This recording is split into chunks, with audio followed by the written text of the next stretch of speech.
Alors, bonjour, ouais, je m'appelle Jeff. Moi, je m'appelle Je m'appelle Monsef. Laura.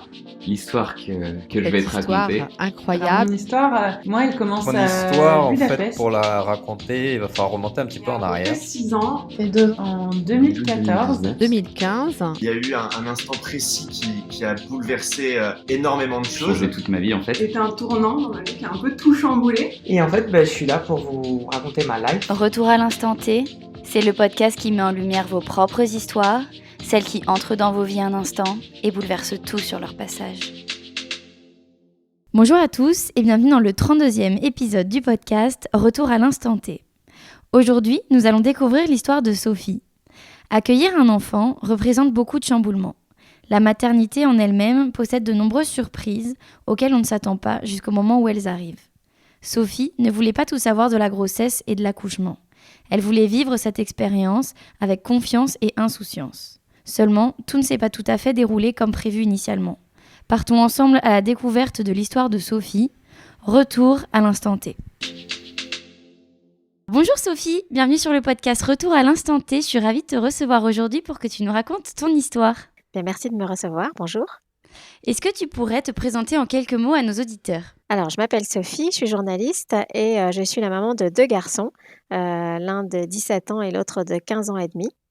Et si je suis là aujourd'hui, c'est pour vous raconter une expérience un petit peu atypique. D'accord. Alors, est-ce que, avant de nous raconter tout ça, tu peux nous remettre dans le contexte, avant cet instant T, dans quelle situation tu te trouvais, qui étais-tu ? Est-ce que tu peux revenir un petit peu là-dessus ? J'avais eu un premier enfant avec une grossesse très médicalisée comme c'est souvent le cas aujourd'hui. Enfin, pas plus médicalisée qu'une autre, je n'avais pas de problème particulier. Mais c'est vrai qu'aujourd'hui, on est pris en charge très tôt et puis tout est ultra contrôlé. J'ai découvert que quand on était enceinte, on était dans un circuit, quoi, dans un circuit avec plein d'étapes validées, contrôlées, etc. On m'a conseillé un obstétricien qui avait l'air très bien. J'ai fait confiance. Moi, j'avais pas d'a priori, j'avais pas d'idée particulière.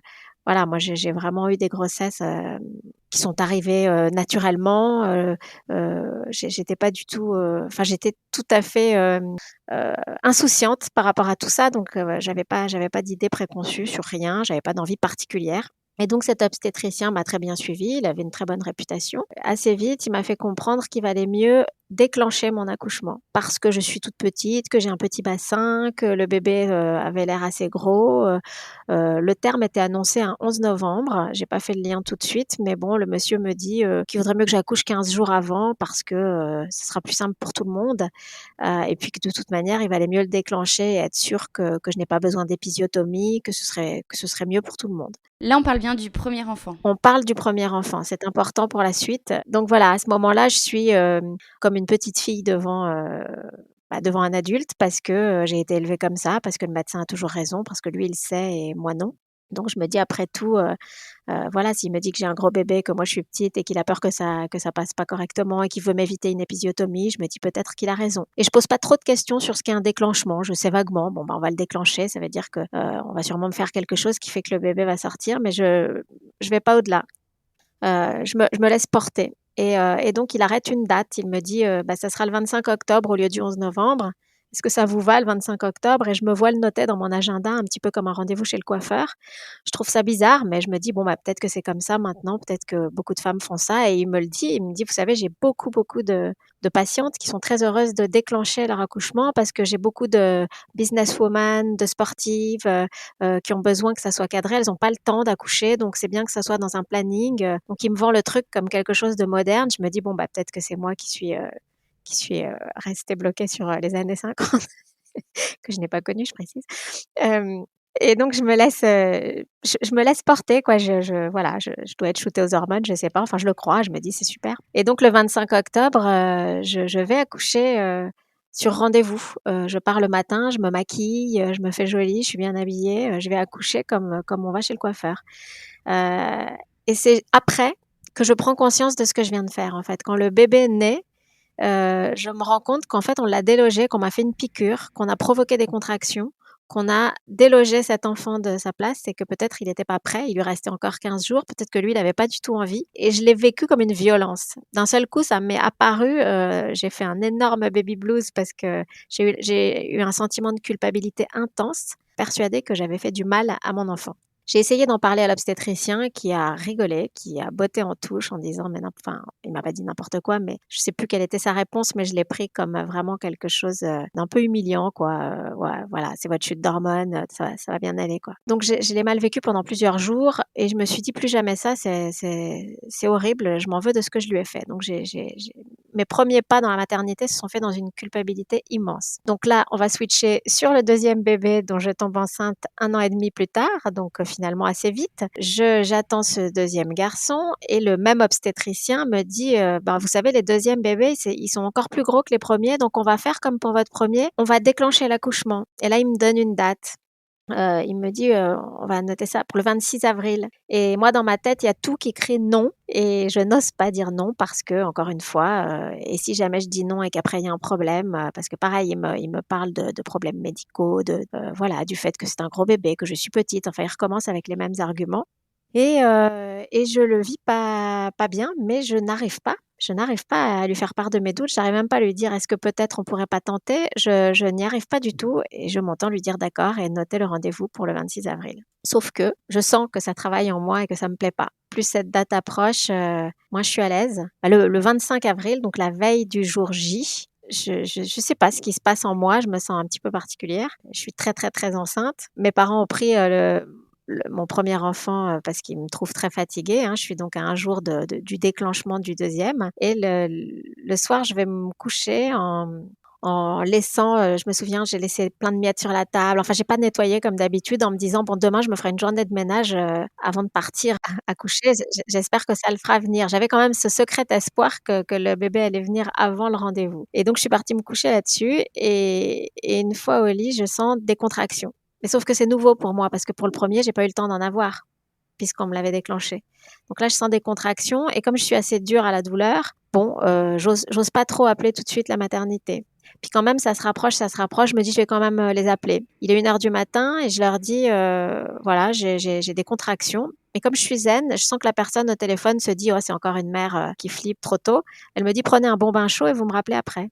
Et je prends un bain chaud, elle me dit: «Vous restez 1 heure dedans» et au bout de 10 minutes, moi, je sens qu'il se passe un truc et je sors de la baignoire. Le papa, qui avait écouté la sage-femme au téléphone me dit: «Elle a dit 1 heure, il faut que tu restes encore». Je dis: «Non, non, là, il faut pas que je reste encore parce que je sens qu'il se passe quelque chose, on va partir à la maternité». Il me dit: «Est-ce que j'ai le temps de prendre une douche?» Je lui ai dit: «Oui, oui», puisque je vais préparer mon sac parce qu'évidemment, moi, je suis pas quelqu'un de très prévoyant, j'étais absolument pas prête à partir. Donc je commence à préparer mon sac et là, une contraction plus violente que les autres me jette par terre et quand il est sorti de la douche, il m'a trouvée, sur le dos au milieu du salon, et il voyait déjà la tête, qui arrivait, quoi. Moi, j'avais pas du tout conscience que j'en étais là et donc la situation s'est complètement emballée. Il a fallu appeler le SAMU qui a envoyé les pompiers en premier parce que, à Paris, en tout cas, les pompiers vont plus vite que le SAMU. Donc j'ai vu débarquer, 4 jeunes hommes, entre 19 et 23 ans qui n'avaient sans doute jamais accouché personne. Donc voilà une situation, complètement folle. Le SAMU est arrivé par ensuite. Je me suis retrouvée, dans une position, très peu orthodoxe. Ils m'ont transportée sur le canapé. Ils ont enlevé des cadres, qui étaient au mur pour mettre des perfusions.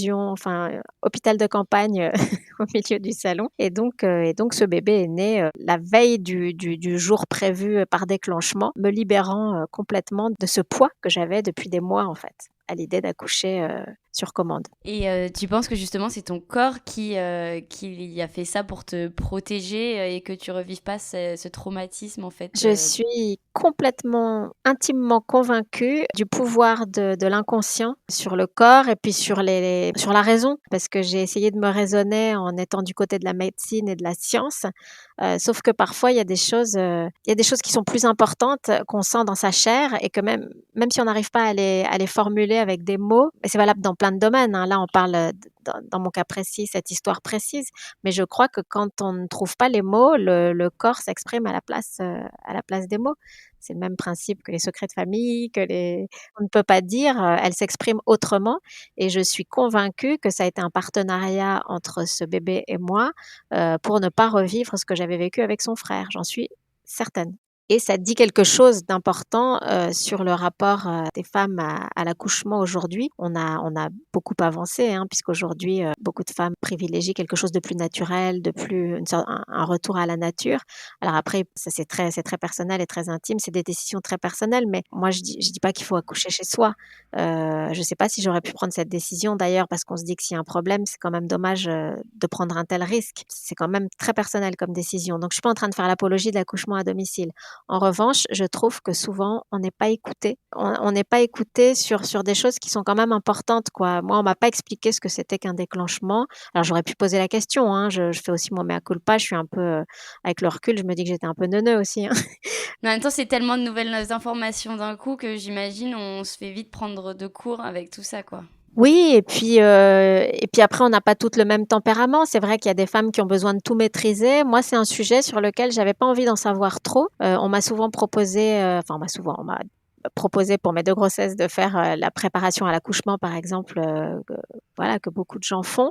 Moi, je sais que j'ai toujours refusé parce que j'avais pas envie d'en savoir trop. J'avais pas envie d'un faux bébé là qu'on me montre comment ça sort. Enfin, je me disais: «Ça va me faire peur là où je n'ai pas peur». Moi, j'avais pas d'angoisse a priori. Donc j'avais peur que trop m'informer me crée des angoisses que je n'avais pas. En revanche, j'aurais aimé peut-être un petit peu plus d'écoute, quand j'ai, émis des doutes en disant: «Mais est-ce que vraiment ça» pour le deuxième en tout cas, puisque pour le premier j'ai posé aucune question, j'ai fait confiance aveuglément. Mais après ce que j'ai vécu, c'est-à-dire cette culpabilité après le déclenchement du premier accouchement, j'aurais aimé qu'on entende, la souffrance que j'avais eue et la culpabilité et la peur de recommencer, ce qui n'a pas été le cas. Et ce sentiment, t'avais pas pu l'exprimer du coup à cet obstétricien ou à d'autres professionnels autour de toi? Bah si, à cet obstétricien, je lui ai dit que je n'avais pas très bien vécu le déclenchement. Je lui ai dit, peut-être que j'ai modéré, mes émotions, mais je lui ai fait comprendre quand même que c'est pas quelque chose que j'avais bien vécu. Mais encore une fois, alors après c'est pas parce que lui a réagi comme ça qu'ils sont tous comme ça, hein, mais je suis tombée sur un obstétricien, qui était une pointure en termes de médical. Enfin, je pense que dans son métier, c'est quelqu'un de super, rassurant. J'avais toute confiance en lui sur le plan médical, mais je pense qu'il avait complètement zappé la dimension psychologique et il était tellement fier d'être sur le créneau un peu avant-gardiste, d'aider les femmes justement à gérer carrière et enfants. Il était plus dans ce truc-là, lui. Il me mettait beaucoup ça en avant. Le fait que lui, il œuvrait pour la libération de la femme, quoi. C'est-à-dire qu'elle pouvait repartir bosser 3 jours après. Il avait réussi à caler l'accouchement dans un emploi du temps. C'était ça son truc, lui, libérer la femme. Même il m'incite à la première nuit à me séparer de l'enfant pour pouvoir récupérer. Il me disait: «Donnez votre bébé, comme ça vous pouvez faire 1 ou 2 bonnes nuits toute seule sans lui, pour vous sentir d'attaque». Il avait l'impression d'être du côté des femmes en leur disant: «Libérez-vous de tout ça», et j'entends et je pense que ça correspond à certaines. Moi, en fait, ça a été violent pour moi parce que je rentrais pas dans ce créneau-là. Et la question s'est pas posée de changer d'obstétricien pour ta deuxième grossesse? Bah, même pas en fait. C'est là que je me rends compte à quel point, j'ai été formatée aussi par mon éducation, et puis en plus, j'en connaissais pas d'autres et puis j'avais pas l'énergie de chercher, je connaissais pas, j'ai plus découvert de choses après finalement, après ces 2 grossesses-là. Je pense que si j'avais eu 5 enfants au 5e, j'aurais été au taquet. J'aurais accouché, accroupie dans une forêt, c'est vrai que j'ai découvert les choses en les vivant. Puis voilà, je pense que c'est aussi très lié à une éducation, du culte de la médecine, et c'est pas un mal non plus. Je trouve ça très bien d'avoir foi en la médecine, sinon, mais bon, parce que pour eux, c'est la routine. Je pense que dans les cliniques et dans les hôpitaux, bon là, moi, il se trouve que c'était une clinique privée, c'était pas un choix non plus de ma part, c'est parce que l'obstétricien qu'on m'avait conseillé, que mon médecin traitant m'avait conseillé, travailler dans une clinique privée. Je me suis retrouvée dans ce circuit-là, j'aurais très bien pu me retrouver dans un hôpital, public. Enfin, voilà, c'était pas un souhait de ma part, ça s'est fait comme ça. Je pense que ce soit à l'hôpital ou en clinique, ils enchaînent les accouchements. Il y a un côté un peu, enfin, on connaît l'état de l'hôpital aujourd'hui, c'était déjà pas mal, il y a 10-15 ans. Voilà, c'est des actes qu'ils ont l'habitude de pratiquer. Pour eux, ce sont des avancées médicales. Le déclenchement est une avancée médicale, dans une certaine mesure, sûrement. Sûrement que ça a du bon dans plein de cas, mais je me demande dans quelle mesure on n'abuse pas parfois de ce genre de pratique, pour, calibrer des rendez-vous, agencer un planning pour les obstétriciens et pour le personnel entier, pour des raisons pratiques et de rentabilité, surtout dans les cliniques privées, là, pour le coup, parce que les prix de la chambre, voilà, je pense que c'est bien de pouvoir, dès qu'une femme part, en mettre une autre, et si on planifie les accouchements, c'est beaucoup plus facile. Alors j'ai pas de preuve de ce que je dis. Je revois, j'ai eu des flashbacks, quand, il m'a calculé mon terme le 11 novembre pour le premier. J'ai eu cette sensation, je fais pas partie des gens paranoïaques, mais j'ai eu cette sensation que ça l'arrangeait pas le 11 septembre. Enfin, aux alentours du 11 novembre, il y avait un long week-end. J'ai senti qu'il se disait, ça va pas être pratique. Et est-ce que justement, toi, quand tu as accouché du deuxième, tu as ressenti un soulagement en fait de savoir qu'il était arrivé comme ça et que t'étais épargnée de ce Ah mais déclenchement? c'était fantastique et là, le mot délivrance a pris tout son sens dans tous les sens du terme, que ce soit psychologique et physique. J'ai pu faire la comparaison entre un accouchement très médicalisé et un accouchement, complètement, freestyle, sans péridurale, parce que dans ces cas-là, évidemment, on n'a pas le temps et le fait est que l'expérience, du deuxième, alors j'ouvre une petite parenthèse pour dire que j'ai eu de la chance que tout se passe bien. C'est une super expérience quand après coup tout s'est bien passé et voilà. C'est sûr que s'il y avait eu des complications, je parlerais peut-être pas comme ça aujourd'hui, mais il se trouve que ce deuxième accouchement, chez moi dans des conditions complètement, dingues, est un bien meilleur souvenir et psychologiquement et physiquement. Parce que dès que l'enfant est sorti, ben, on est super bien. J'aurais pu partir avec sous le bras, limite quoi. C'est tout à fait différent. On a pleinement conscience de ce qui vient de se passer, alors qu'avec un déclenchement et une péridurale, on est quand même très anesthésié. On est déconnecté de quelque chose de naturel qui vous dépasse. Après, chaque femme est différente. Il y a des femmes qui préfèrent que tout soit cadré, calibré, planifié. Il y a aucun jugement de ma part. Simplement, dans mon histoire à moi, cet aspect-là a été vécu comme quelque chose d'imposé, et qui m'a heurtée et qui a conduit finalement à ce que mon corps, prenne le pouvoir et ça, c'est super. Bah ouais, c'est fou. Et tu disais du coup que tu avais eu un énorme baby blues après la première grossesse. Est-ce que du coup c'était le cas pour la deuxième ou Du tout, pas du tout? du tout. J'étais tout à fait, sereine, avec ce qui s'était passé et ouais, vraiment ça m'a réconciliée avec tout ça et j'avais la certitude, parce qu'à l'époque, je savais pas si j'aurais un troisième enfant ou pas et je m'étais dit: «Si j'ai un troisième enfant», là j'avais pris, la décision. Là, je sais que si j'en avais eu un troisième, j'aurais eu le courage de dire: «Non, je veux pas de déclenchement» et je pense même que j'aurais demandé sans péridurale. Alors ça ferait hurler sûrement, celles qui se sont battues, pour l'avoir et qui disent que ça a changé leur vie, mais voilà, ça n'engage que moi. Bah après c'est un choix, tant mieux que ce soit une option. Bien sûr, heureusement que ça existe. Non, non, mais je remets pas du tout en cause, hein, Non mais je veux dire, c'est pas parce que c'est une option qu'il faut forcément la choisir. voilà, moi, c'est par rapport à mon histoire personnelle, que je me permets de dire ça, mais ça n'engage que moi. Du coup, j'imagine que le bébé il est arrivé assez vite et ensuite ils t'ont emmené à la maternité ou t'es restée chez toi? Alors, ils sont obligés de t'emmener à la maternité parce que, ni le SAMU ni les pompiers, n'ont le droit d'expulser le placenta s'il sort pas tout seul. Comme je savais pas, hein, j'ai tout appris, sur place moi et le placenta, il faut qu'il sorte très vite parce que sinon on peut faire une hémorragie interne et c'est comme ça qu'on peut mourir en couche, en fait. Toutes les femmes qui sont mortes en couche, c'est souvent, une hémorragie, parce que le placenta a été mal expulsé ou qu'il en reste un peu ou enfin bon, après je suis pas médecin, je connais pas les dé voilà. Donc j'ai senti qu'il y avait urgence, à m'exfiltrer.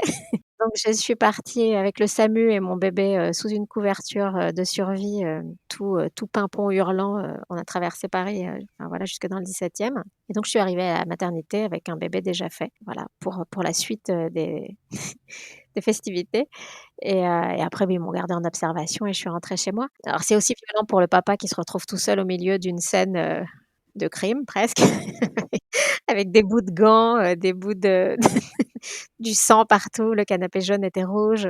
Ah parce que lui, il a pas pu venir Non, avec vous? c'est interdit. Voilà, parce qu'il y a beaucoup de monde déjà entre l'équipe du SAMU, voilà et c'est un peu fou comme situation, mais ça fait des souvenirs. Mais du coup, ton canapé, il était foutu?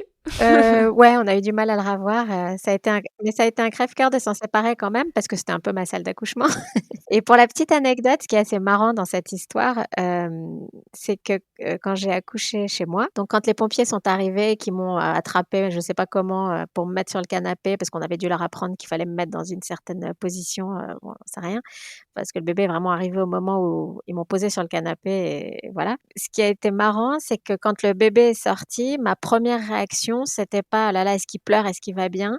C'est parce que j'ai vu les pompiers qui le mettaient sur la table du salon Et là, d'un seul coup, je me dis: «Mince, hier soir, je suis allée me coucher sans enlever les miettes du repas, j'ai pas nettoyé parce que j'avais prévu de faire le ménage le lendemain». Et ma vision, mon unique préoccupation à ce moment-là, c'était: «Oh là là, ils vont mettre le bébé dans les miettes, ils vont dire que je suis dégoûtante, que je manque d'hygiène». Et c'était vraiment ma seule question, quoi. Alors je pense que c'est une défense naturelle, psychologique, pour éviter de penser à un truc, plus grave. Mais réellement, je me disais ça, je me disais: «Qu'est-ce qu'ils vont penser? C'est quand même sale». Moi qui nettoie tout le temps, là, j'avais pas nettoyé. Je me disais: «C'est un bébé, qui va être roulé dans les miettes de pain, ça fait un bébé pas né». Et alors, tu l'as récupéré avec des petites miettes de pain partout Ah, ou non? apparemment, ils ont fait les choses bien, ils l'ont bien nettoyé, ils me l'ont rendu tout beau, tout propre, enfin, c'est marrant parce que c'est mes souvenirs de ce moment-là, c'est vraiment des choses très pratiques et qui n'ont rien à voir avec le médical, encore une fois. Mais je pense que la nature est bien faite, sans vouloir, faire l'apologie, d'un côté roots, qu'on peut heureusement, adoucir aujourd'hui, avec les progrès de la médecine. Mais j'ai ressenti pleinement, quand même que les choses enfin que la nature est très bien faite. Parce que moi, beaucoup de copines m'ont dit: «Mais tu as pas eu mal? Tu as pas eu peur?»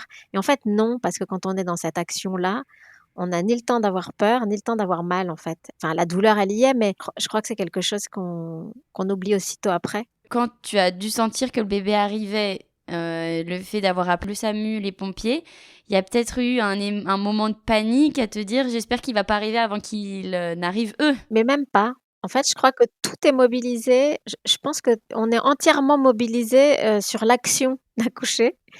C'est absolument pas conscient, en fait. J'avais pas les moyens dans mon cerveau, dans mon esprit, de me poser d'autres questions. Je me suis pas demandé une seule seconde s'il allait avoir un problème. Enfin, c'est un peu trivial, mais on est dans l'expulsion, quoi. C'est la seule chose qui compte, c'est d'expulser parce qu'on est, dans une phase où, on a quand même un bébé qui est en train de vous passer entre les jambes. Ça, c'est un peu cru ce que je dis, mais heu, mais c'est une réalité et on a juste envie qu'il sorte. Donc c'est tout, rien d'autre n'existe. Je pense qu'après c'est chaque chose en son temps. Une fois qu'il est dehors, peut-être que là, on prend le temps de se demander bon, moi, en l'occurrence, je me pose des questions sur la miette de pain, chacun son délire.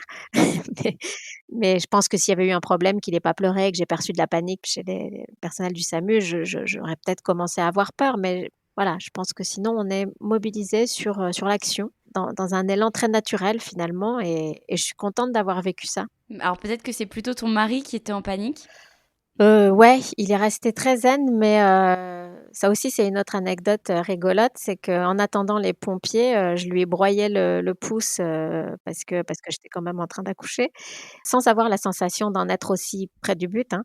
Parce que moi, je ne voyais pas que la tête, sortait déjà. Avant que les pompiers arrivent, il m'a dit, «Oui, lâche-moi la main parce que je pense qu'il faut que j'aille chercher, une bassine et un linge». Parce qu'en fait, il voyait la tête sortir lui et il voulait pas me le dire.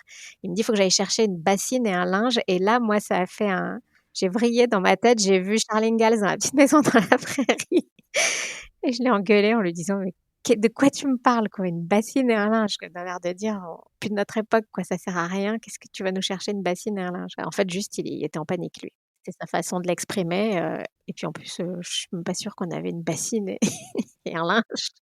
Donc voilà, je pense que la panique dans ces cas-là, elle s'exprime dans 1000 petites choses, enfin voilà, on crie pas partout, au secours», c'est des choses, un peu impalpables. Mouais et puis, tout le monde est arrivé à temps et voilà, il y a pas eu de problème de toute façon, rencontré. Non, il y a pas eu de problème rencontré, mais c'est vrai qu'après tout ça, j'ai beaucoup, beaucoup réfléchi. Je suis beaucoup revenue sur ce sujet du déclenchement parce que, après avoir eu 2 enfants dans des conditions extrêmement différentes, c'est un sujet, qui m'a paru important et j'ai mis très longtemps avant de pouvoir en parler vraiment parce que, j'avais l'impression que c'était pas grave.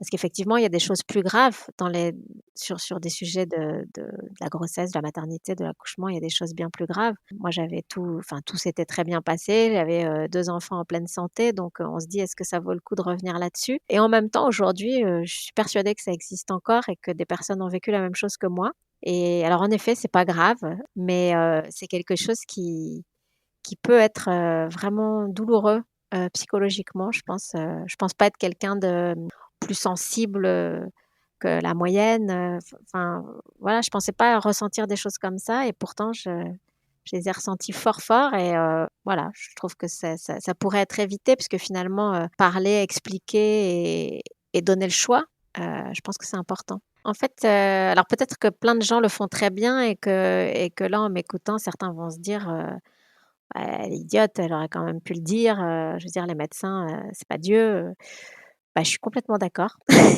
Sauf que, heu, sauf que parfois on fait des choses, on ne sait pas pourquoi ou on ne dit pas des choses qu'on devrait dire, voilà, on apprend. C'est vrai que si c'était aujourd'hui, je referais pas comme j'ai fait, je trouverais le courage, j'oserais.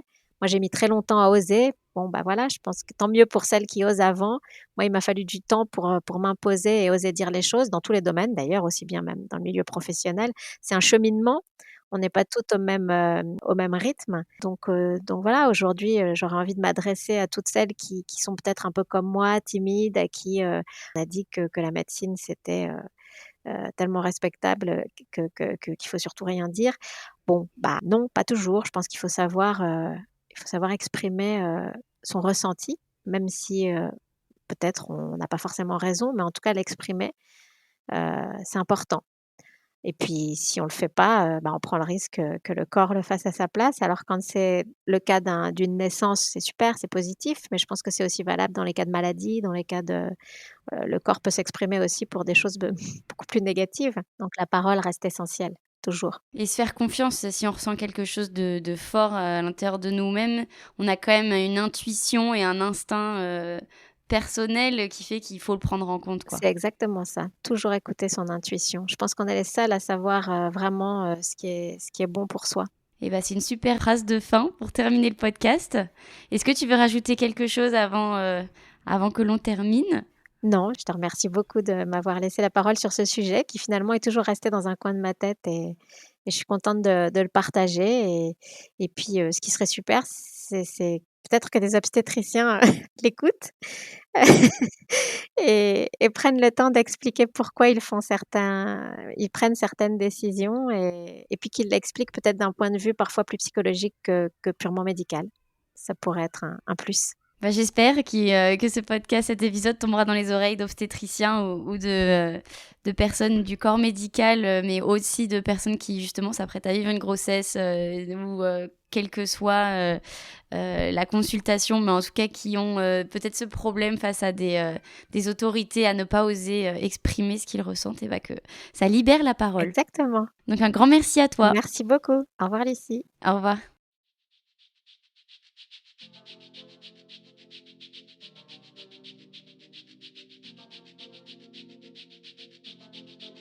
Merci à vous d'avoir écouté cet épisode de Retour à l'instant T et merci à Sophie pour le partage de son histoire. Si cet épisode vous a plu, abonnez-vous au podcast et laissez-lui 5 étoiles sur votre plateforme préférée. Retrouvez le podcast sur Instagram au nom de Instant T Podcast et à bientôt pour le prochain épisode.